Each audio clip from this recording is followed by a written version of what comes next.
நான் பேபியா இருக்கிறப்போ இந்த மாதிரி மங்கி குல்லா யூஸ் பண்ணிருக்கேன். அதே மாதிரி என்னோட செல்லக்குட்டி கொண்டு வாங்குறதுக்காக நாங்க வந்த இடம் தான் நாகர்கோயில் பார்வதிபுரம் ரோட்ல இருக்கிற மேக்ஸுக்கு அப்படியே ஆப்போசிட்டான கடை தான் ஃபேப்ரிக் நேஷன். இந்த கடையில பாப்பாக்கு நிறைய வெரைட்டி ஆஃப் குல்லாஸ் வச்சிருந்தாங்க. ஒரு டப்பால நிறைய இருந்துச்சு. அதை தேடி கண்டுபிடிச்சி இந்த மாதிரி ஒரு குல்லாவை பாப்பாக்கு நான் எடுத்தேன். எனக்கு மெயினா இந்த மங்கி குல்லா மாதிரி முகம் மட்டும் தெரியற மாதிரி ஒரு டைப் எடுக்கணும்ன்ற ஆசையில தான் நான் இதை எடுத்தேன். ஆனா நான் எடுத்த கலர் ரொம்பவே லைட்டா இருந்துச்சு. அதனால அந்த ப்ளூக்கு பதில இந்த ரெட் நாங்க வாங்கிட்டோம். சோ பாப்பாக்கு மங்கிக்குள்ள வாங்கினதுக்கு அப்புறம் இந்த மாதிரி ஒரு ஹேட் இருந்துச்சு. இது ரொம்ப ரொம்ப பிரிட்டியா இருந்துச்சு. கீழே டைப் பண்ற மாதிரி ஒரு இதுல கொடுத்திருந்தாங்க.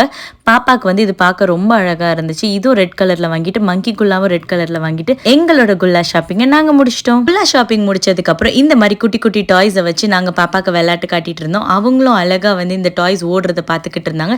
மெயினா இந்த டைனோசர் தான் என்னோட பாப்பாவோட ஃபேவரட். இந்த ஷாப்ல பேபி எசென்ஷியல்ஸ் எல்லாமே இருந்துச்சு. நியூ மாம்ஸ்க்கு தேவைப்படுற எசென்ஷியல்ஸும் நிறையவே இருந்துச்சு. நியூ பார்ன் பேபிஸ்க்கு தேவைப்படுற காட்டன் கிளாத்திங் இங்க நிறையவே இருந்துச்சு. பாப்பா பிறக்கும் போதே என்னோட அத்தை பாப்பாக்கு நிறைய ட்ரெஸ் வாங்கி கொடுத்துட்டாங்க. இங்க இருந்து இங்க வாங்கின கிளாத் பாஸ்ட் 6 மந்த்ஸா எனக்கு ரொம்ப நல்லாவே உழைச்சிக்கிட்டு இருக்கு. இந்த மாதிரி வீடியோஸ் பாக்குறதுக்கு என்னோட சேனலை சப்ஸ்கிரைப் பண்ணிக்கோங்க.